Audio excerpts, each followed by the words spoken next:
Et bonjour à toutes et bonjour à tous, c'est Biscotte Pilgrim, bienvenue dans Retour de séance. Aujourd'hui on va voir une bataille après l'autre de Paul Thomas Anderson. C'est parti!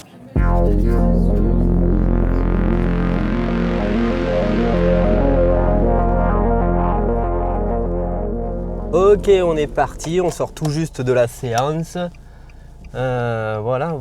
Déjà on va parler de Paul Thomas Anderson. Donc Paul Thomas Anderson, j'ai l'impression qu'en tant que cinéphile, c'est un cinéaste qu'il est bon d'aimer, qui fait bien d'aimer. Ça fait partie de cette liste de cinéastes. Il y en a quelques-uns, notamment Wes Anderson, encore un Anderson, mais pas Paul Anderson qui a fait Resident Evil, lui rien à voir. Bref, c'est bon d'aimer. Mais bon, moi personnellement, je dois avouer que je n'ai vu qu'un seul film de Paul Thomas Anderson, qui est There Will Be Blood, et que j'avais effectivement adoré à l'époque, que j'avais vu au cinéma. Donc je suis passé à côté, et ce film-là, ça m'a donné évidemment envie de me plonger dans sa carrière, parce que j'ai trouvé le film absolument remarquable dans sa conception et tout, et remarquable dans son positionnement, voilà, parce que déjà je trouve que la promo qu'il y a eu autour du film, c'est un film qui a coûté quand même 175 millions de dollars, donc qui était le budget d'un Marvel ou d'une grosse production.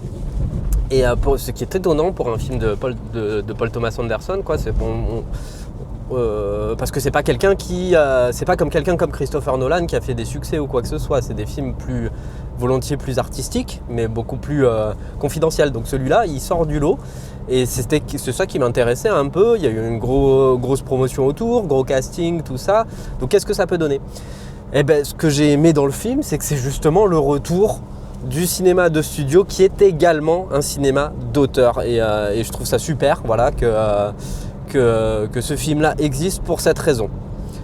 Ensuite, c'est un film choral avec des acteurs qui sont juste géniaux. Ça fait du bien de voir des acteurs qui jouent à l'écran. DiCaprio, il refait un peu le numéro du loser magnifique, un peu comme celui qu'il faisait dans le Tarantino. Dans Il était une fois à Hollywood, il est un peu dans ce registre-là. Donc c'est toujours cool de le voir un peu casser son image de beau gosse, même si en réalité il fait beaucoup ça. Il fait beaucoup du contre-emploi. Il est jamais dans...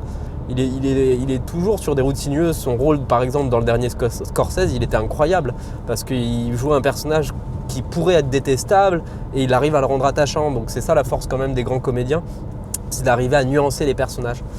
Voilà.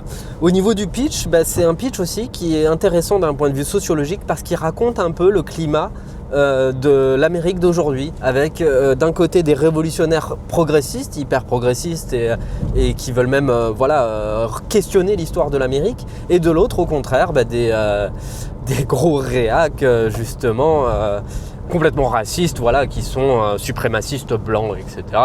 Donc c'est clairement des méchants, hein, mais voilà, il y a cette opposition des deux Amériques qui place le pays sous tension. Et donc du coup on est à travers ce groupe de révolutionnaires, donc les petites histoires qui relient les grandes, mais dans une histoire d'une Amérique qui se déchire finalement, et qui tombe dans une forme de paranoïa, soit de paranoïa d'un côté et de terrorisme quasiment, hein, parce que l'ex-femme de la femme du personnage de DiCaprio, justement, c'est ça, c'est un personnage de révolutionnaire, mais à l'extrême, et justement qui finit par aller trop loin. Donc ça, c'est le début du film. Elle disparaît, et elle le laisse avec sa fille, donc... Et l'histoire se passe 16 ans plus tard, où se passaient finalement les rattrapes, où ils étaient rangés un peu, ils s'étaient cachés, en fait, ils s'étaient planqués suite à ça. Et se passaient les rattrapes, et ils sont traqués donc par cette Amérique dictatoriale, on va dire, cette part en tout cas fasciste et suprémaciste, voilà. Et donc c'est une course-poursuite à travers l'Amérique, et le personnage de DiCaprio doit retrouver sa fille, en fait, voilà. Ce qu'on peut dire du film, c'est qu'il est extrêmement bien mis en scène, extrêmement bien rythmé pour un film de 2h40. Voilà, il y a une dimension hypnotique, il y a des mouvements de caméra, c'est du vrai cinéma à voir sur grand écran. C'est pour ça que j'encourage à aller le voir. C'est du cinéma de grand écran où le moindre scène de dialogue ou la moindre scène, elle a une ampleur. Et tous les déplacements dans les décors, dans le côté urbain et tout, t'as une photo, t'as quelque chose, donc c'est absolument remarquable. Et tu as une rupture de ton que je trouve remarquable, parce que on est à la fois dans un film tendu, dramatique, limite à la frontière du film d'action et de suspense, et en même temps un vrai film avec un ton comique absurde, avec des personnages un peu à la frère Cohen si vous voulez, des losers magnifiques comme le personnage de Sean Penn ou quoi que ce soit. Ça sent le film oscarisable au niveau des comédiens parce qu'ils arrivent vraiment à les rendre attachants malgré leur côté détestable, voire horrible sur certains points. Et il y a vraiment ce jeu entre les deux, entre ce thriller tendu et toujours ce film de loser magnifique, léger, bien que ça dépeinte des choses absolument pas légères, quoi, hein. C'est vraiment la finalité du film, c'est quand même un film politique. C'est quand même un film politique, un film sociétal, et qui raconte cette tension interne de l'Amérique. Donc je trouve pour ça que c'est un film remarquable. Voilà. Bon, j'en dirai pas plus parce que je peux pas aller plus loin dans l'analyse. C'est peut-être un film qui mériterait d'être plus analysé ou quoi que ce soit. Mais je trouve ça super, voilà, qu'un film comme ça existe. Je vous encourage à aller voir le film en salle. N'hésitez pas à me dire ce que vous en avez pensé. Voilà, n'hésitez pas à me dire parce que je suis curieux d'avoir les retours autour de ça, parce que pour moi c'est un événement d'avoir un film d'auteur qui soit un blockbuster comme ça, c'est unique. Et ça se loupe pas, quoi. Si vous aimez le cinéma, encouragez ce genre d'initiative, je vous en supplie, quoi. Je vous en supplie parce que ça se reproduira peut-être pas. Si le film bide, on n'aura rien. Alors il faut encourager les studios plutôt que d'aller voir une énième fois les films préparés. Alors bon, oui, bon, Superman, vous allez voir Superman, mais vous n'allez pas voir le reste. Voilà. Et par contre, oui, plutôt que d'aller voir 10 fois des films formatés, allez voir celui-là et encourager le cinéma qui ose et qui est en plus politiquement engagé, du coup, pour moi, du beau côté, hein. C'est du côté des progressistes, c'est du côté des antifascistes ou quoi que ce soit. Donc je pense que ce qui est fou, c'est de dire que c'est nécessaire, quoi, d'aller dans cette direction. En tout cas, c'est un film qui parle de son époque. Et à travers, à hauteur de ses personnages.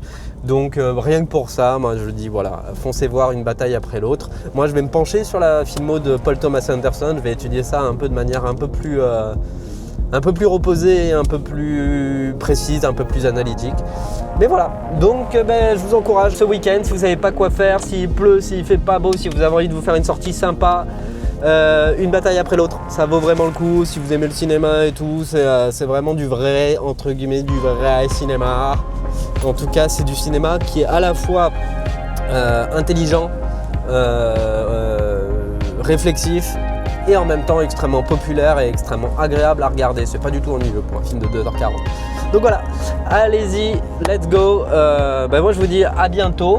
N'hésitez pas à vous abonner, à liker la vidéo. Voilà, un petit like pour la vidéo, c'est toujours un petit soutien sympa pour le référencement, tout ça, hein, ce YouTube, les algorithmes, tout ça, le capitalisme, vous connaissez. Voilà, donc abonnez-vous, likez, commentez, faites ce que vous voulez, allez voir les autres vidéos ou pas, hein, voilà. Voilà, et de toute manière, je vous dis à très bientôt. Et surtout, prenez bien soin de vous. C'est le plus important, toujours. Des bisous de Biscotte Pilgrim.